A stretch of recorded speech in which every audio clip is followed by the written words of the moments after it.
সভা চলি থকাৰ পিছতো আমি সব বাদ দি এই মিচিং যুৱ মহোৎসৱত অংশগ্ৰহণ কৰিবলৈ ইয়ালৈ আহিছোঁ যাতে আপোনালোকক ওচৰৰ পৰা আমি লগ পাব পাৰোঁ, আপোনালোকৰ লগত কথা বতৰা পাতিব পাৰোঁ। অসমৰ অন্যতম প্ৰধান জনজাতীয় জনগোষ্ঠী মিচিংসকলে নিজৰ আদিস্থান ইয়াং ছিকিয়াং আৰু হুৱাংহু নদীৰ উপত্যকা অঞ্চলৰ পৰা বাসস্থানৰ উপযোগী ঠাই বিচাৰি তিব্বত অভিমুখে প্ৰব্ৰজন কৰিছিল। পৰৱৰ্তী সময়ত বাসোপযোগী ভূমি আৰু সাৰুৱা মাটিৰ সন্ধান বিভিন্ন ঠাই অতিক্ৰমি মিচিংসকলে অৰুণাচল প্ৰদেশ আৰু পৰ্যায়ক্ৰমে অসমত প্ৰৱেশ কৰি ব্ৰহ্মপুত্ৰৰ উত্তৰ পাৰৰ বিস্তীৰ্ণ অঞ্চলত উপনৈসমূহৰ পাৰৰ কৃষি উপযোগী অঞ্চলসমূহত বসতি কৰিবলৈ লৈছিল। অসমলৈ আহোমসকলৰ আগমনৰ পূৰ্বৰ পৰাই মিচিংসকলৰ আগমন ঘটিছিল আৰু এইখিনি সময়ত তেওঁলোকে চুতীয়া ৰাজ্যত বসবাস কৰিছিল। মিচিংসকলে সপ্তদশ শতিকামানৰ ভিতৰতে পূব শদিয়াৰ পৰা পশ্চিমে জীয়া ভৰালিলৈ আৰু উত্তৰে জোনাইৰ পৰা দক্ষিণে তিনিচুকীয়া ধনশিৰি পৰ্যন্ত বিয়পি পৰিছিল। মিচিংসকলৰ অসমলৈ প্ৰব্ৰজন বিভিন্ন সময়ত বিভিন্ন বাটেৰে হৈছিল আৰু খেলৰ ভিন্নতা অনুযায়ী এই প্ৰব্ৰজনো বেলেগ বেলেগ হৈছিল। মিচিং জনগোষ্ঠীৰ লোকসকলে ৰাজ্যৰ অন্যান্য জনগোষ্ঠীৰ সৈতে সমন্বয়েৰে বসবাস কৰি অসমীয়া জাতিসত্তাক এক নতুন মাত্ৰা সংযোগ কৰিছে। বুৰঞ্জীবিদসকলৰ মতে আহোমৰ তৃতীয়জন ৰজা চুবিনফাই হিংগুলি নামৰ এগৰাকী মিচিং জীয়ৰীক বৰ কৰি পাতিছিল। তেওঁৰ মিচিং নাম আছিল ৰহিলা। এনেদৰে মিচিংসকলৰ সৈতে সমন্বয়ৰ সাকু গঢ়াৰ উপৰি তেওঁৰ ককাক চাংপাং গুং বৰগোহাঁই পাতি মিচিংসকলক প্ৰশাসনৰ অংশীদাৰ কৰিছিল। মিৰি বৰগোহাঁই বুলি খ্যাত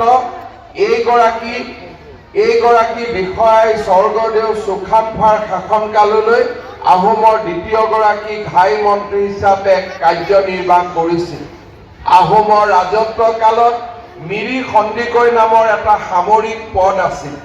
মিৰি সন্দিকৈ পদটোৰ উৎপত্তিৰ সন্দৰ্ভত আহোম ট্ৰাইবেল ৰিলেশ্যনে পলিটিকেল ষ্টাডি গ্ৰন্থত উল্লেখ কৰিছে যে বৰগোহাঁই পৰিয়ালৰ ভোকলা গোহাঁই কোনো সতী সন্তি নথকাত তেওঁ টাও চুলুংৰি নামৰ এজন মিৰি যুৱকক আহোমৰ ৰীতিমতে থাওমুং নাম দি তুলনীয়া পুত্ৰ হিচাপে ডাঙৰ দীঘল কৰিছিল।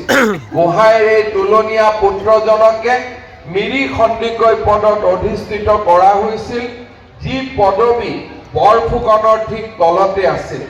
গদাধৰ সিংহৰ দিনত এই মিৰি সন্দিকৈ বংশৰে এজনক শদিয়াৰ শাসনকৰ্তা পতা হৈছিল। আনহাতে শৰাইঘাট যুদ্ধৰ সময়ত বৰফুকনে মিৰি সন্দিকৈক পাণ্ডুত সৈন্য পৰিচালনাৰ দায়িত্ব দিছিল।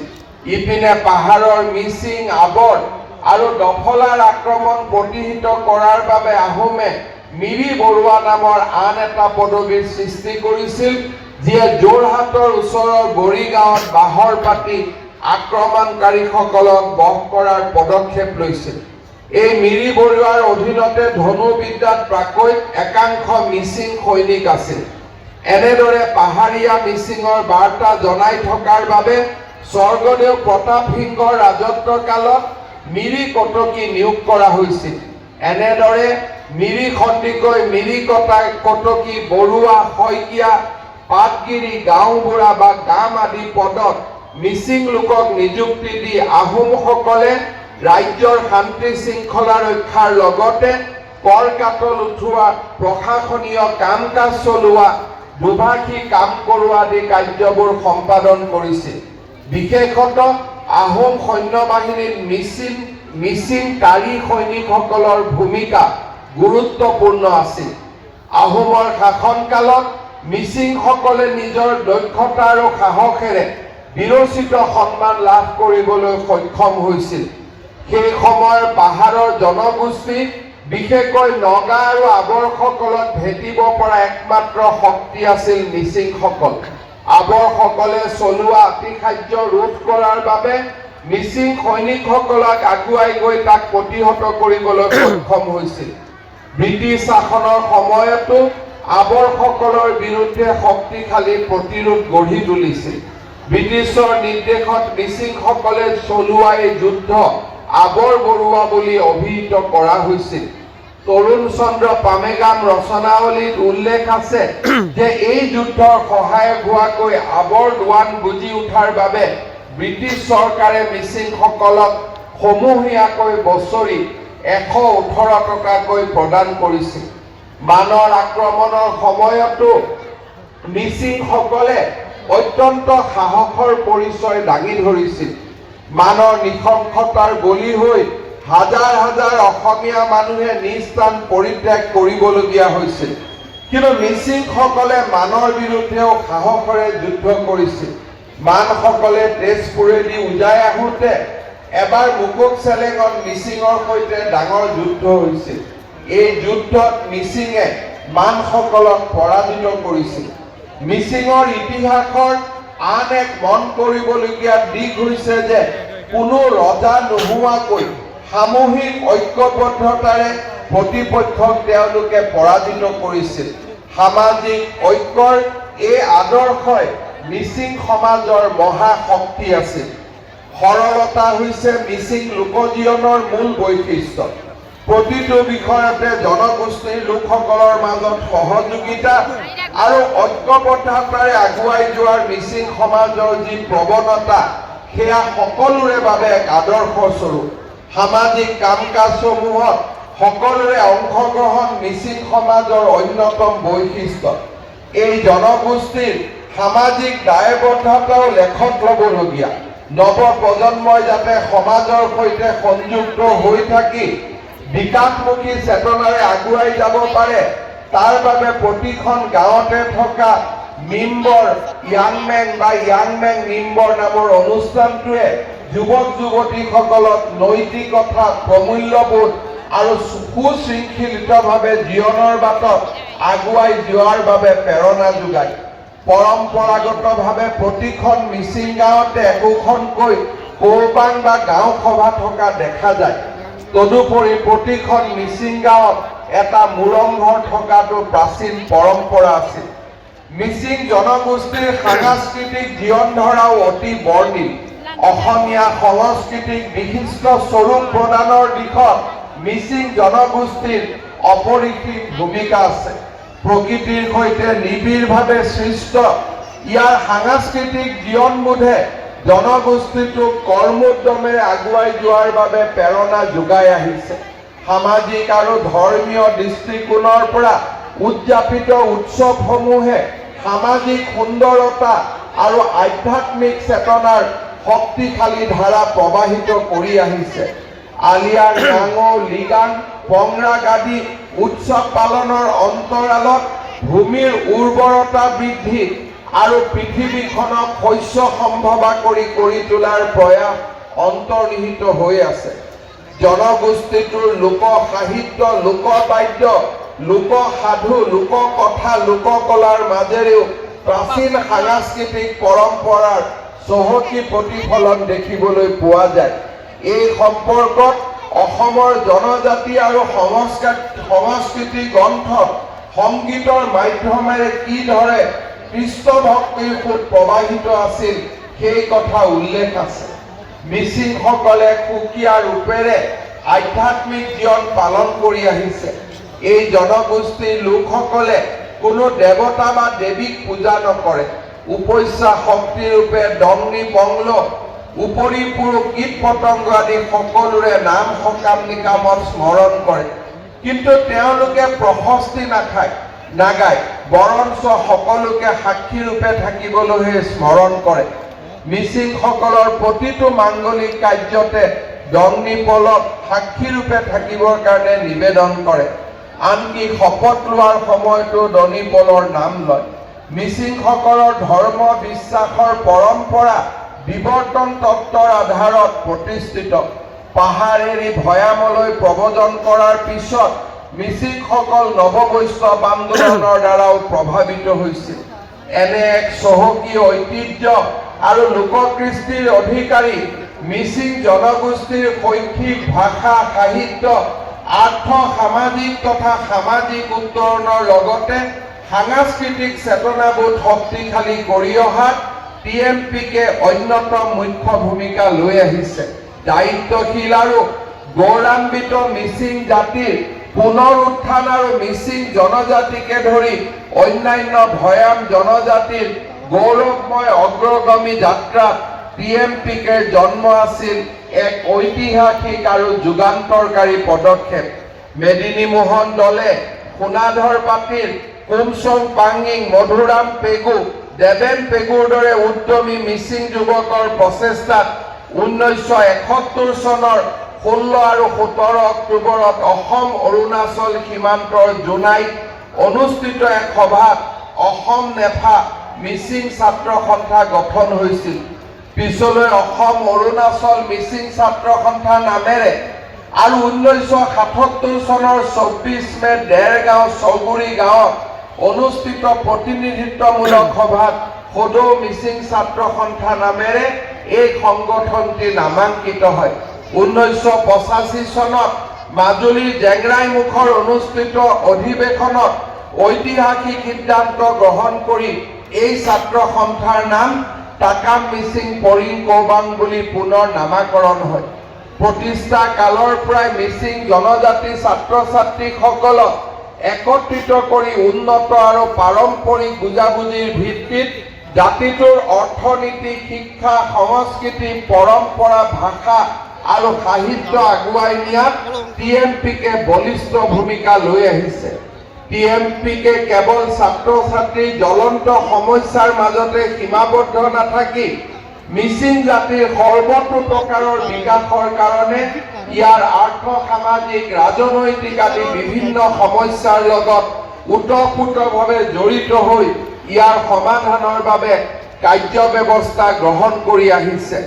আৰ্থ সামাজিক আৰু শৈক্ষিক দিশৰ লগতে মিচিং অধ্যুষিত অঞ্চলসমূহে সন্মুখীন হোৱা বানপানী গৰাখহনীয়া গ্ৰস্তসকলৰ পুনৰ সংস্থাপন নিবনুৱা সমস্যা আৰু সংস্কৃতি জনজাতীয় কলা কৃষ্টি আৰু সংস্কৃতিক বাদ দি আমি অসমীয়া সমাজখনৰ ভৱিষ্যত দেখা নাপাওঁ।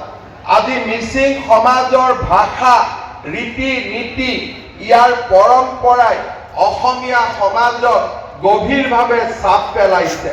অসমৰ প্ৰতিজন জনপ্ৰিয় গায়কে তেওঁলোকৰ গীত ৰচনা কৰোঁতে মিচিং সমাজৰ ভাষা মিচিং সমাজৰ পৰম্পৰা মিচিং সমাজৰ লোক কৃষ্টি আৰু লোক সংস্কৃতিক কেন্দ্ৰীয় চৰিত্ৰ হিচাপে আগবঢ়াই লৈ অহা আমি সকলোৱে প্ৰত্যক্ষ কৰিছো।